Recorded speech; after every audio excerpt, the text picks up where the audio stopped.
Well, hi everyone. I'm down here. I'm the one that's talking right at this moment. I'm Lisa, and I am so happy for you to join us today. I'd like to introduce to you one of my colleagues up here. This is Hi. Dawn. Hi, Dawn. Hi. Dawn is from the Woodneath Library Centre, and I'd like to say welcome October, one of my favorite months because I call this cardigan season. And we librarians love cardigan I have season. many a cardigan, yes. Right, right. And also October, which is why we're here, is to talk about National Adopt a Shelter Dog Month. And since Dawn and I are super uber dog fans, we thought we'd come on here. Well, I bribed Dawn to come on here and share with us three of her favorite books and even a movie all about dogs. So, Dawn, take it away. Share with us your first suggestion. Oh, great. Thank you, Lisa. Yes, I love all things dogs. I have a shelter dog. My husband and I have failed at fostering dogs twice now. And so Peaches is our dog right now, and she's awesome and smart. And actually, she's so smart, she has put together a book selection also. So we're going to be talking about that today. Mm-hmm. And one of my favorite books so far, and it's also Peaches approved. She was impressed with it too. It is called Spill, Simmer, Falter, Wither by Sarah Baum.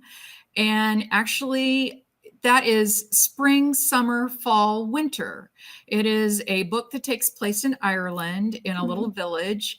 And it is about this man who has a very sheltered life, and he sees this advertisement for a one-eyed dog at the dog shelter, and he goes and gets this dog, and this dog really becomes like the reason he gets up in the morning, the reason that he does things and gets out of his comfort zone. And the way this book is written is just so poetic. I mean, her imagery is just so lush. It's just a beautiful little book. It's a pretty quick read, and just this endearing story about this man, and some of it's heartfelt, but some of it's just kind of quirky, funny too. And being that it takes place in Ireland, there were a few things that I was like, this is something I'm not familiar with, things in their culture. So that's definitely a fun little read. So that's I my love. first one. Oh, I love that you said that the dog gives him a reason to get up. Yes. That is one thing I've always known about dogs is how much they mean to us, and they help us with our health and even mental health. And I couldn't be without him. And I'll also say I'm with you, Dawn. I used to foster, and my husband has stopped me now. I can only do rescue volunteering because I have foster failed on every single dog that has come to this house. So we're kindred spirits on that, I will say so. Yes. So what was the title of that book again? That is Spill, Simmer, Falter, Wither. Okay. Okay. Lay on the next one to us. Yay. Well, and since you were talking about health, I want to talk about a very new book. Actually, it's on order at Mid-Continent Public Library, so it'll be arriving soon. Actually, the author is Mark Cushing, and it is called Pet Nation. And Mark is doing a book tour right now. And my husband does a podcast called Dog Words. And so we talk all things dogs. And one of the things he got to do this week was meet with Mark and talk to him about his book and the work that he does with animals. This is just a really good book in exploring how much things have changed in the last 10, 15 years, especially, but even in the last 50 years. I think about when I was growing up as a kid, dogs were outside animals. Our dogs were our farm protectors. of our property. And now we've gotten to a point where, you know, our dog lives inside with us. She has beds in every room. She goes everywhere with us, everywhere possible. And so Mark in this book explores just how much our love of pets has impacted us socially, economically, and you know, this kind of gets into breed specific legislation. You know, when people are limiting the types of breeds of dogs that can live in communities, that also impacts the type of people that can live in those communities. And so he explores those kinds of things. So it's just, there are lots of good stories and lots of good information in this book talking about just where we're at in society with our pets. And some of you may not know, but Kansas City is the animal health corridor. Kansas City is the largest industry for animal health care in the world. And so there is everything. Kansas City is the animal health mecca, and a lot of people don't know that. So animals, we're very lucky here in Kansas City to have those kinds of connections right here in Kansas City.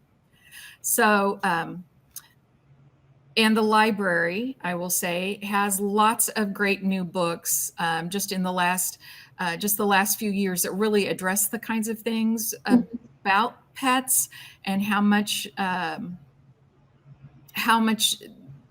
they have evolved in how they connect with us and the research. So the ability for dogs to love, that, I mean, there's evidence of that. And so it's not just something that we all as pet lovers think, oh, this is, you know, my dog loves me. Well, there's scientific evidence that they actually have that capacity. So anyway, that's I could go on and on about. I like your passion, and that sounds like a phenomenal book. And yes. I gotta say, shout out to our collection development department for just being able to shower us with such fantastic books. So you guys definitely need to check out what has been put into the collection. So as a reminder, that is forthcoming. We will attach it to this video so you can place a hold on it. Yes, wonderful. So the next book is actually, it's a fiction book that I want to talk about, and it's called The Luster of Lost Things by Sophie Chen Keller. And it is just a sweet, charming little book about things that are lost and this little boy who has the ability to find those lost things for people. And he is a young man who lives in New York City. His mother has a pastry shop, and he has a communication disorder. So he isn't able to use his voice. And he has then, though, this kind of magical ability to find things that are lost. And one of the things that kind of puts him on a quest is this book that's very important to his mother's shop disappears. And so he's in search of that. He goes in search of it with his dog, who actually was a dog that he found for someone else, but then that someone gave him this dog. And so they go on this little adventure in New York City in search of those lost things. And he meets lots of interesting, quirky little people that just some really nice little encounters. And again, this is just a really sweet little read. And that connection with the dog is that's just a little cherry on top. It sounds fantastic. It sounds very heartwarming. Yes.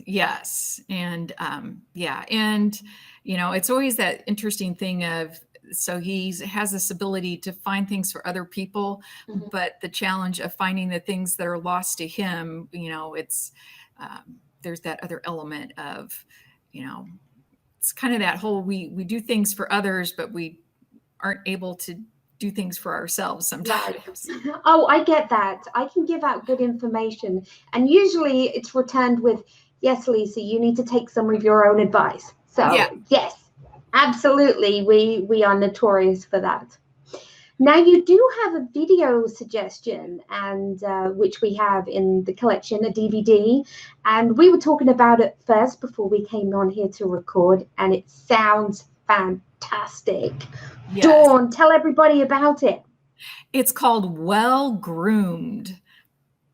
And I love documentaries. I love learning about other people. And then when you add dogs to it, well, that's just extra exciting. Perfect. But I had absolutely no idea that this existed.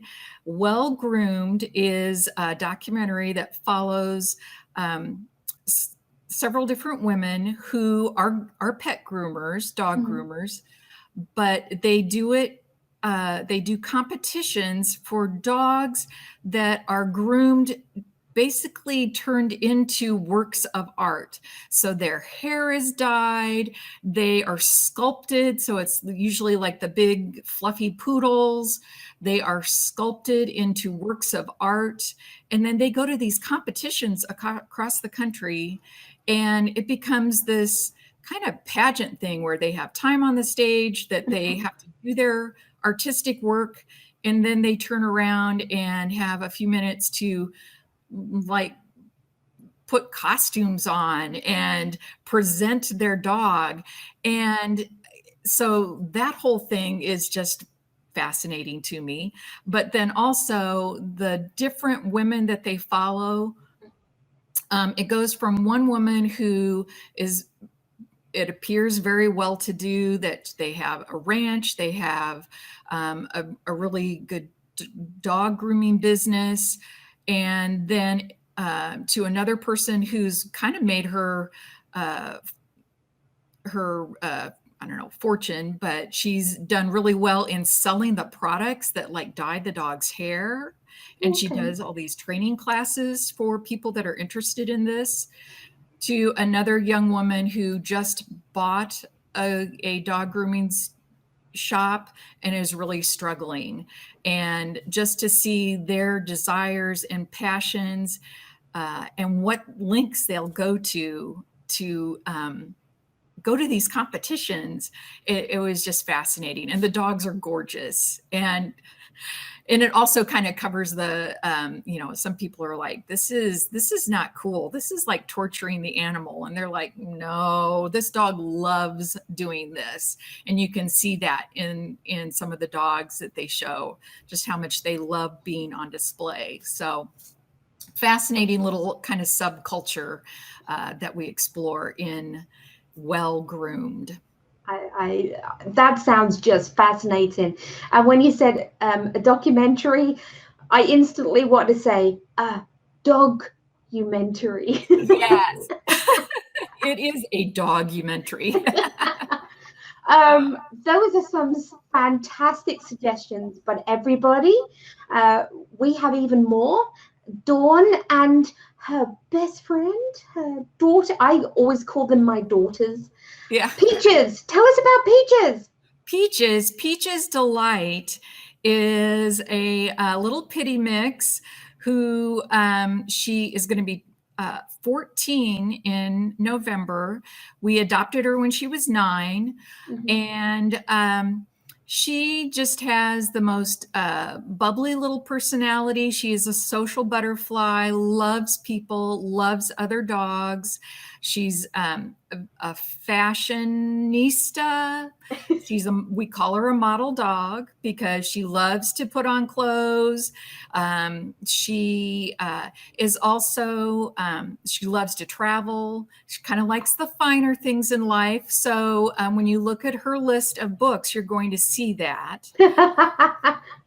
And also, Peaches is an ambassador for a nonprofit that my husband and I run. It's called Rosie Fund. And we work to help senior and harder to adopt dogs find a better life. And so a lot of what we do, Peaches is our ambassador. So she's our face for our organization. And she makes a great ambassador, and she's also a great ambassador for pit bulls, people that are a little leery of pit bulls, that they have that perception that these are dangerous animals. They are very surprised when they meet Peaches because she's she an educator, does not know a stranger. I love that. Well, Dawn, thank you so much for sharing some fantastic books with us, and even a documentary. Yes. But as we said, Dawn has got some more wonderful suggestions, including Peach's selection, and we are going to add them to a catalogue listing, which you will find the link just above this video. And we'll also add the links to the podcast, the dog podcast. And if you want to go check out Rosie's Fund too, we'll send you the web link to that as well. So thanks, everyone. And Dawn, thank you so much. Really appreciate it. Yes, thank you, Lisa. We miss everybody at the library. Oh, it will come back soon. We'll see you at the drive-through. Absolutely. Okay, well, you take care, Dawn, and everybody keep safe, be well, and we look forward to talking to you soon. Take care, everyone. Bye.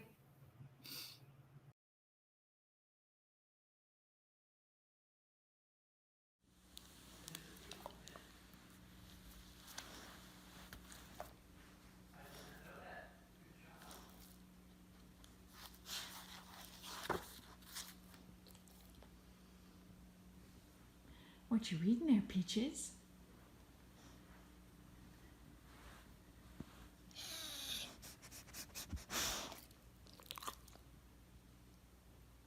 I hear it's a very good book.